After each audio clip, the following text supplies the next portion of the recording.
Assalomu alaykum azizlarim. Mana Bishkekdan yuqoridan ko'rinishi.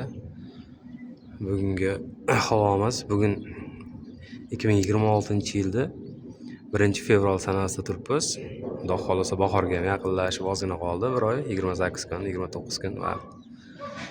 Tepadan ko'rinishi bugun juda tumanli. -4 daraja ko'rsatyapti hozir Bishkekda, Xudo xolasa.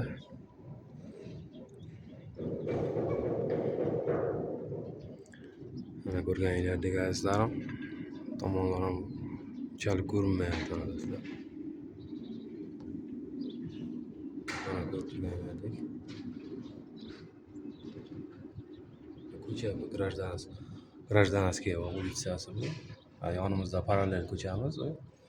Chuyski prospekt deyiladi.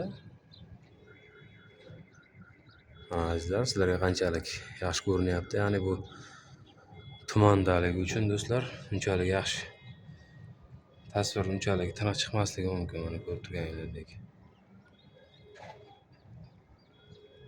Hamma joyda qurilish ketyapti. Mana ko'rib turganingizdek, bu tarafda mana ro'paramizda qurilish ketyapti. Bu taraflarda mana ko'rib turganingizdek azizlarim. Bitta obuna bo'lishni unutmaymiz azizlar. Kanalga yangi kirganlar bo'lsa, mehmonlar bo'lsa, bitta obuna bo'lib, podpisatsiya tugmachasini bosib qo'yamiz, like urib. Barchalarga kattakon rahmat.